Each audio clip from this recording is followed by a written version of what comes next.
오늘 우리에게 주시는 하나님의 말씀은 마가복음 1장 29절로 39절입니다.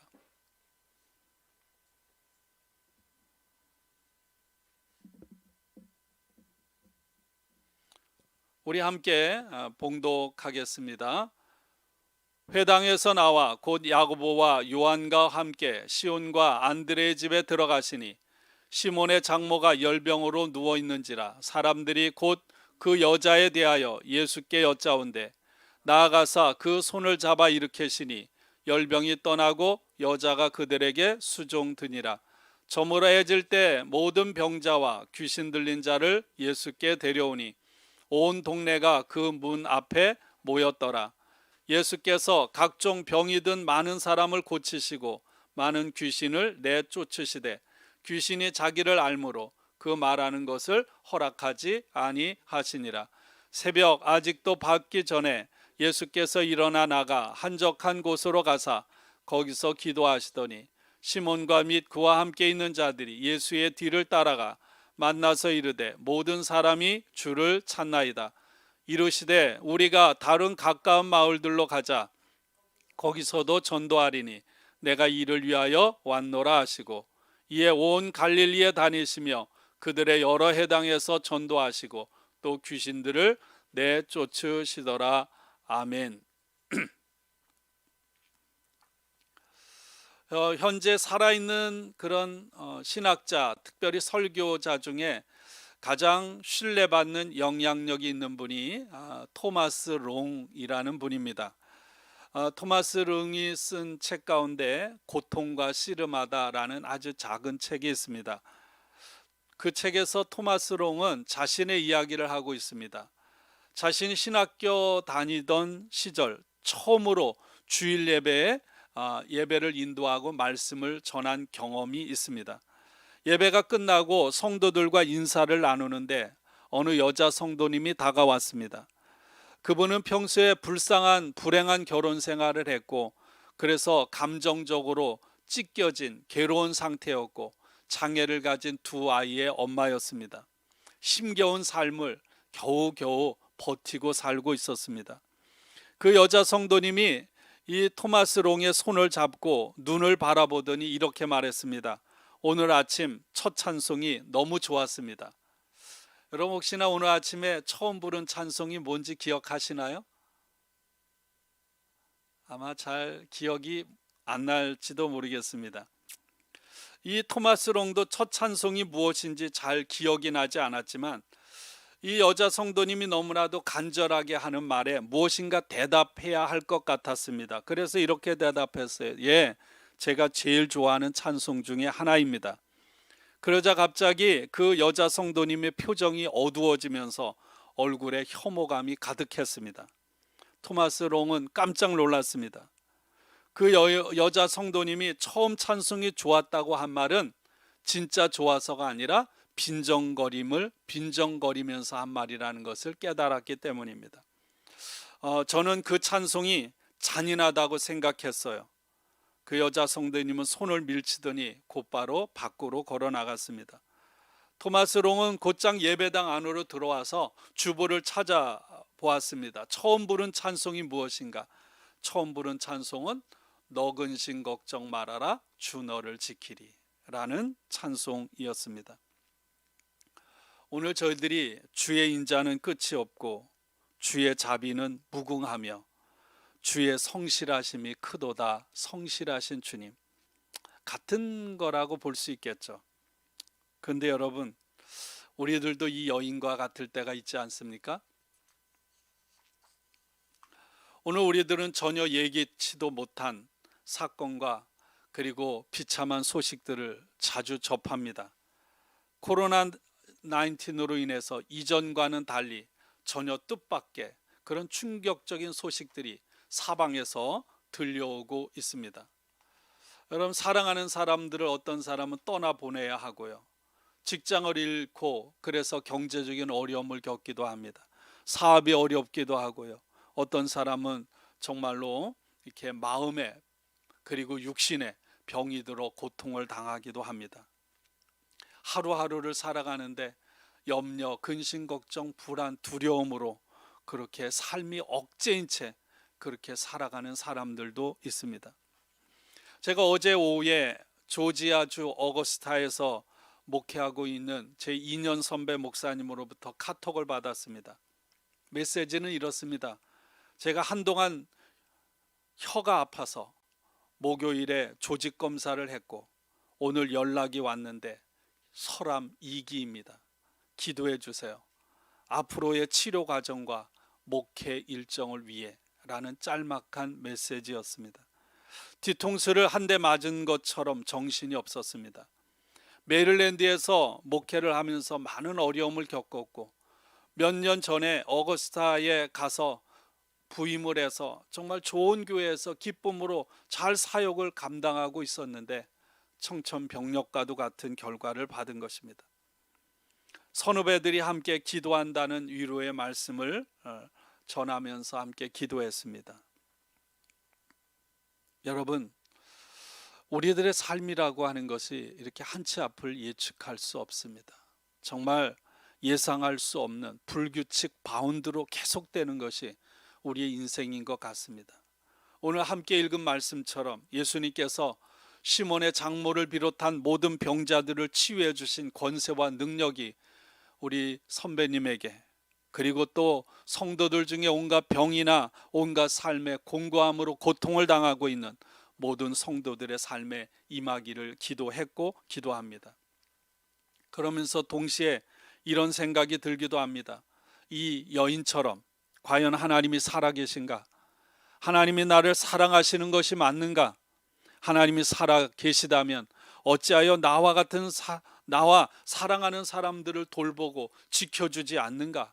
이런 물음을 하나님 앞에 던지게 됩니다. 예수님께서 회당에서 귀신 들린 사람을 고쳐주신 후에 곧바로 베드로의 장모를 고쳐주셨습니다. 누가복음 4장에 의하면 의사인 누가는 베드로의 장모가 중한 열병에 걸려 생명이 위독해졌다고 증언하고 있습니다. 아마 누가가 의사였기 때문에 그 의사인 누가의 말이 훨씬 더 정확할 것입니다. 예수님께서 그 여인의 집에 들어서자마자 한 말씀도 하지 않으시고 그 여인에게 가셔서 손을 잡아 일으키시자 그 여인이 깨끗하게 고침을 받았습니다. 예수님은 이 시몬의 장모 여인이 병을 고쳐달라고 구하기도 전에 그 여인의 아픔을 보시고 그 여인의 손을 붙잡아 일으켜 주신 것입니다.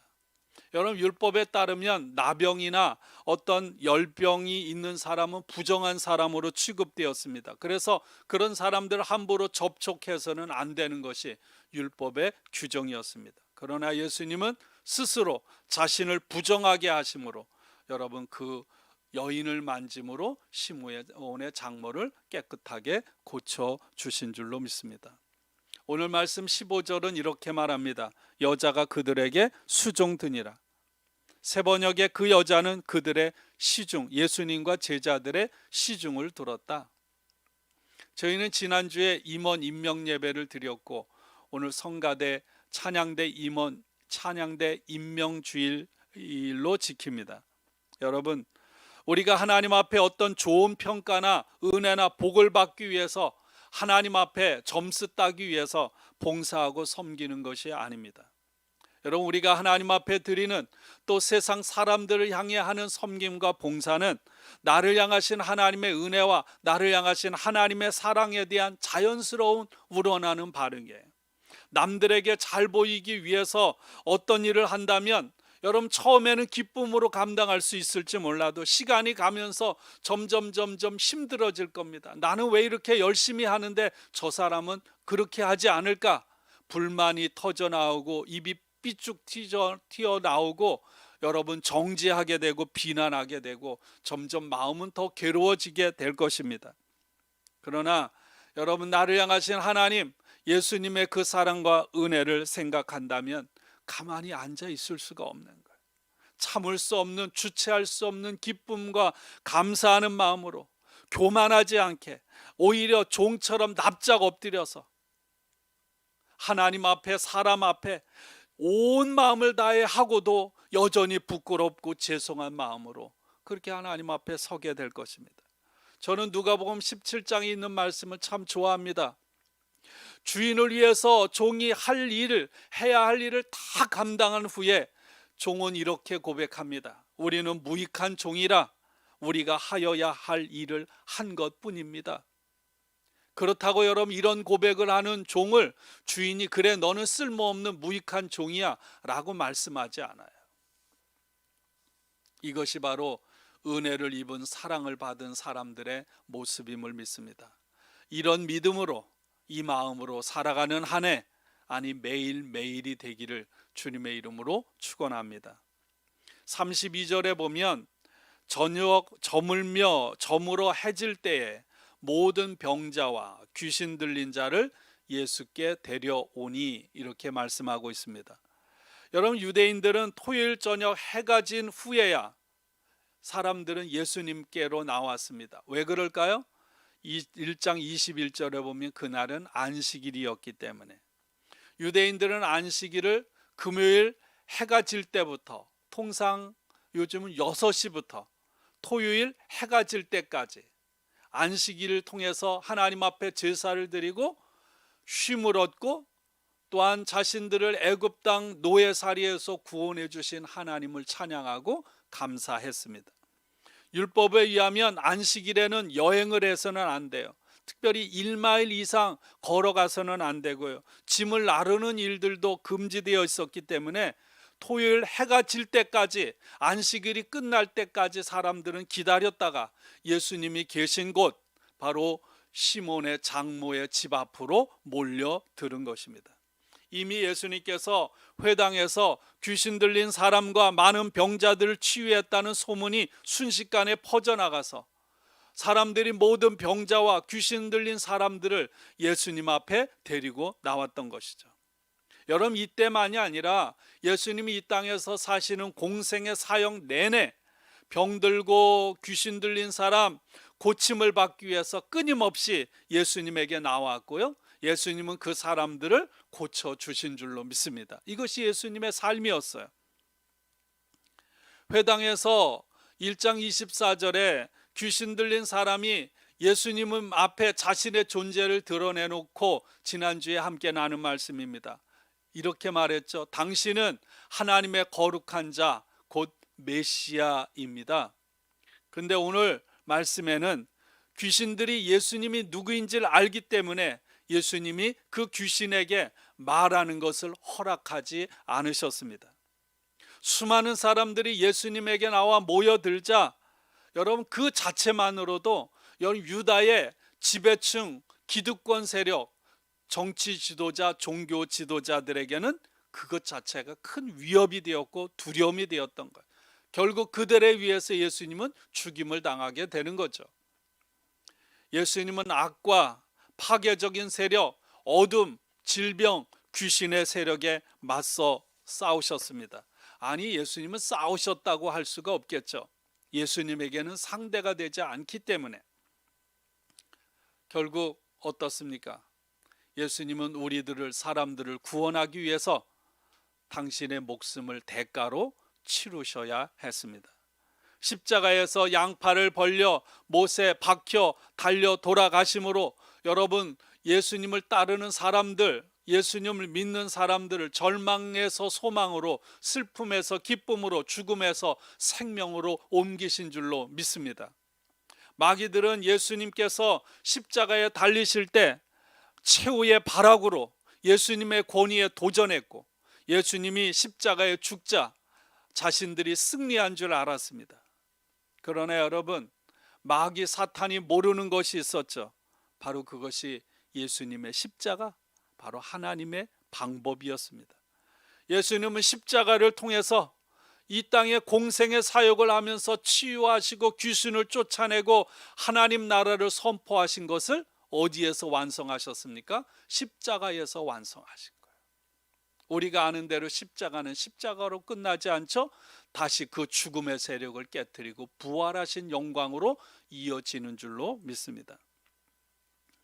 이미 사탄은 예수님께서 공생의 사역을 시작하실 때 광야에서 예수님을 시험했습니다. 예수님으로 하여금 아무런 고난 없이 십자가의 길을 가지 않고도 사람들에게 인기를 얻고 권세와 힘을 가질 수 있다고 유혹한 것입니다. 그런데 여러분, 예수님은 사탄의 길이 아니라 하나님의 길을 따라 순종하며 걸어가신 거죠. 예수님은 놀라운 기적을 통해서 하나님 나라가 비로소 이 세상의 모습을 드러내는 그런 하루를 보냈어요. 사람들이 모여들었고 열광했습니다. 한번 상상해 보세요. 그 모습이 어떠할지. 순식간에 왕이 된 것 같지 않습니까? 그런데 예수님 그때 어떻게 하나요? 그 영광의 권력의 높은 자리에서 사람의 인기를 받아 누리질 않으시고요, 오히려 하나님의 뜻을 구하기 위해, 아니 하나님께서 원하시는 바른 길을 걸어가기 위해서 이른 새벽에 홀로 외딴 곳에 가셔서 기도하셨습니다. 하나님께서 주시는 올바른 방향, 하나님께서 주시는 힘을 얻어야만 예수님이 그 길을 갈 수 있음을 아셨기 때문에 이번 한 번만이 아니라 예수님은 항상 아바 아버지 하나님 앞으로 나아가셨던 것입니다. 이것이 예수님의 기도 습관이죠. 모든 사람들의 이목이 예수님에게 쏠려 있는 그 순간에 오히려 예수님은 아빠 되시는 아버지 하나님 앞으로 나아가서 전적으로 자신의 모든 것을 맡기신 그런 예수님의 모습을 발견하게 됩니다. 저는 그런 생각을 해요. 그렇게 믿습니다. 예수님의 능력, 예수님의 권위가 어디에서 나왔을까? 바로 전적으로 하나님 앞에 나가서 하나님을 의탁하는 바로 그 예수님의 기도에서 나온 줄로 믿습니다. 사랑하는 여러분, 특별히 어려울 때 하나님과의 관계를 이어주는 기도의 삶을 놓지 않기를 축원합니다. 저희도 교회가 코로나로 인해서 이렇게 비대면 예배로 드리고 거의 1년을, 그리고 교회 건축 공사가 진행돼서 사무실도 그냥 엉망이고 예배도 저희 집에서 드리다 보니까 여러분, 기도 생활이 이게 무너져요. 교회 가서도 건축 진행되는 상황을 둘러보다가 그냥 하루를 그냥 보내는 날들이 대부분입니다. 예수님의 기도는 어떤 형식적인 의례적인 것이 아니었습니다. 예수님은 십자가를 앞에 두고 여러분 겟세마네에서 땀방울이 핏방울이 되도록 기도를 드릴 때도 하나님께서 당신의 성령으로 함께 하시고 인도하시고 격려하시고 붙들어 주신다는 확신을 여러분 놓지 않은 줄로 믿습니다. 한국에서 일부 교회와 목회자들의 무분별한 행동으로 인해서 전체 교회와 그리스도인들이 코로나 주범으로 몰려 몰매를 맞고 있어요. 기독교가 이제는 70% 되는 사람들로부터 혐오받는 기독교가 되었어요. 우리로 인하여 주님의 이름이 모욕을 당하는 시대가 되었습니다. 선교에도 치명적인 지장을 초래하고 있어요. 이럴 때는 우리는 지금 정말 겸손하게 납작 엎드려야 합니다. 주목받는 일을 조심해야 할 것입니다. 여러분 뉴스를 통해서 알지만 며칠 전에 안타까운 일이 벌어졌어. 교회와 그리스도인들이 사람들의 입에 오르내리고 비난을 받고 있습니다. 예배 시간에 코로나19 예방 카드를 전교인에게 배포하겠다고 했다가 철회하고 사과문을 발표했어요. 서울의 어느 대형 교회가. 이 코로나 예방 카드를 가지고 있으면 코로나에 감염되지 않고 확진이 되었어도 바이러스를 죽인다. 의심하지 말라. 여러분 가족들에게 다 나눠줄 거다. 저도 그런 소원은 있어요. 혹시나 그 예방 카드에서 3D 파장이 나와서 여러분 그것이 코로나가 감염을 방지하고 치유 효과를 가져온다면 얼마나 좋겠어요. 근데 여러분 그런 건 교회와 그리스도인이 하는 것이 아니에요. 마치 집에 부적을 붙이거나 몸에 부적을 지니고 있으면 안전하다는 것과 무엇이 다릅니까? 예수님을 믿는 기독교에 그런 복음은 없어요. 그건 복음이 아닙니다. 정말 납작 엎드려서 보이지 않는 곳에서 예수님께서 명령하신 사랑을 실천하고 여러분 빛과 소금의 역할을 감당해야 되는 때입니다. 그래서 떨어진 명예를 다시 회복하는, 내가 아니라 여러분 나와 함께 하시는 예수님의 이름의 권세와 능력이 있기에 그럴 때임을 믿습니다. 여러분 마태복음 13장은 알곡과 가라지 비유가 있습니다. 예수님께서 알곡과 가라지 비유를 통해서 이렇게 말해요. 어떻게 추수하는 밭에 알곡과 가라지가 있으므로 추수꾼들이 걱정을 하는 거예요. 농부들이 묻습니다. 주인에게, 왜 일꾼들이 왜 이 밭에 알곡과 더불어 가라지가 있습니까? 가라지를 뽑아낼까요? 그래서 예수님께서 뭐라고 합니까? 왜 추수할 밭에 가라지가 있는 것인가? 원수들이 이렇게 하였구나. 원수들이 이렇게 하였구나. 사랑하는 여러분, 우리들의 삶에 감당할 수 없고 이해할 수 없는 일들, 슬픔과 고통들은 여러분 하나님이 주시는 것이 아닙니다. 또 많은 경우에 여러분들의 잘못이 아니에요.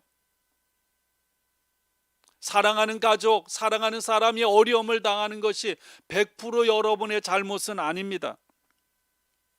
여러분, 시몬의 장모가 열병에서 치유받았지만 여러분 그 여인은 결국 또 나이 들고 병들어 죽어요. 많은 사람들이 고통스러운 병에서 고침받았지만 그 사람들은 다 세월이 가면서 쇠약해지고 죽었습니다. 귀신 들렸다가 고침받은 사람들도 여러분 치유를 받았지만 결국 그들도 고통을 당하다가 죽었어요. 예수님이 이 땅에 단순히 병자를 고치기 위해서 또 귀신을 쫓아내기 위한 기적을 행하기 위해서 오신 분이 아닙니다. 여러분 진정한 구원은 예수님의 십자가에서, 예수님이 십자가에 상처받고 고통당하고 죽음을 통해서 우리에게 진정한 구원은 온 줄로 믿습니다. 그렇습니다. 참된 구원, 진정한 구원은 죽음의 세력을 십자가에서 파괴하고 그리고 영원한 생명인 부활로 완성이 되는 거예요. 우리는 이미 고통당하는 삶 속에서 매일매일을 살아가고 있지만 예수님의 권세와 이름으로 인하여 저와 여러분에게 부활의 능력이 주어져 있음을 믿습니다. 예수님은 마귀와의 싸움, 가장 큰 원수인 죽음과의 싸움에서 세상의 힘과 권세로 막강한 힘을 가지고 싸우신 것이 아니에요. 그러나 다시 오실 주님은 여러분 천군 천사를 거느리고 여러분 정말 권세자로 영광의 왕으로 이 땅에 오셔서 당신의 나라를 완성하실 것입니다. 그러나 여러분 예수님은 십자가에서 정말 보잘것없는 연약한 능력으로 정말 무참하고 비참하게 패배당한 그런 자로 죽으심으로 말미암아 가장 큰 원수인 죽음을 정복하신 줄로 믿습니다. 우리가 살아가는 삶에는 지금까지 우리가 겪었던 것과 여러분 또 다른 수많은 아픔, 슬픔, 고통을 겪게 될 것입니다. 여러분 예수 믿는다고 해서 온실 속에 있는 것처럼 절대로 그렇게 되지는 않을 거예요. 수많은 고난과 어려움을 겪게 되어 있습니다. 그러나 여러분 가라지, 악은, 사탄은, 고통은 영원히 존재하지 못하고요. 추수할 때가 되면 주인은 추수꾼들을 시켜서 먼저 가라지를 거두어 불태우게 한 다음에 알곡을 모아 곳간에 거두어 드릴 줄로 믿습니다. 이 땅에 오셔서 고통을 겪으신 하나님 예수님은 그러므로 고통을 당하는 아픔을 겪는 우리들의 아픔이 무엇인지를 아시고 우리들의 신음소리, 울음소리, 부르짖음을 들으시는 분임을 믿습니다. 여러분 어릴 때 믿음은 이렇습니다. 어릴 때 믿음은 마치 하나님이 예수님이 도깨비 방망이처럼 우리가 부르면 뚝딱 나타나서 해결해 주시는 그런 요술방망이, 도깨비 방망이 같은 분이라고 생각할 수 있어요. 그러나 여러분, 어릴 때 믿음을 성장하면 어릴 때 일을 버리는 거예요. 유치하기 때문에. 진짜 믿음은 어떤 믿음입니까? 오히려 많은 사랑으로, 사랑 때문에 고통당하시면서 역사하시고, 더불어 신실한 사람들을 불러서 하나님의 그 구원의 역사에 동참하게 하시는 하나님이심을 믿습니다. 아픔이 가득한 세상을 살아가는 사람들을 부르셔서 마지막에 마태복음 13장 마지막엔 이렇게 말씀하고 있습니다. 하나님 나라에서 해와 같이 빛나는 하나님의 자녀들이 되게 하신다는 거예요. 여러분, 이것이 여러분에게 소망이 되길 원합니다. 오늘 마지막 38, 39절입니다. 우리가 다른 가까운 마을들로 가자. 거기서도 전도하리니 내가 이를 위하여 왔노라 하시고, 이에 온 갈릴리에 다니시며 그들의 여러 회당에서 전도하시고 또 귀신들을 내쫓으시더라. 예수님은 오늘도 살아계셔서 당신이 부르신 신실한 사람들, 바로 그리스도인 된 저와 여러분들에게 치유와 위로와 힘과 능력, 고난을 이겨낼 수 있는 힘, 소망을 주시는 줄로 믿습니다. 더불어 하나님은, 예수님은 다른 사람들에게도 그 힘과 위로와 치유와 능력과 소망을 주시기 위해서 여러분, 우리들로 하여금 그 사명을 감당하게 하시는 줄로 믿습니다. 예수님께서 행하신 그 사명을 감당하라고 저와 여러분들을 부르셔서 하나님의, 예수님의 전권 대사로서 오늘 그 사명을 감당하게 하시는 것입니다. 오늘 말씀을 통해서 예수님의 마음, 예수님의 길이 무엇인지를 깨닫고 우리 모두가 주님의 마음을 갖고 또 주님께서 마음 두신 곳에, 그곳에 가서 우리의 삶을 불태우는 하나님의 사람들, 그리스도인들이 되기를 원합니다. 지금은 이상한 일로 인하여 주목받는 때가 아니라 몸을 아끼지 않고 희생을 감당하며 고통의 자리에, 고통 속에 있는 사람들 속으로 가서 그들을 위로하고 그들과 아픔을 함께 나누고 사랑으로 섬기는 시간임을 여러분 마음속에 새길 수 있기를 원합니다. 하나님 앞에 나아가서 더불어 기도함으로 힘과 능력과 권세를 얻어서 귀신을 쫓아내고 병자를 고치고 생명을 가져오고 소망을 가져오신 예수님의 뒤를 따라가는 그런 이 땅의 모든 교회들, 그리스도인 된 우리 모두가 되기를 주님의 이름으로 축복하고 축원합니다. 우리 함께 기도하겠습니다.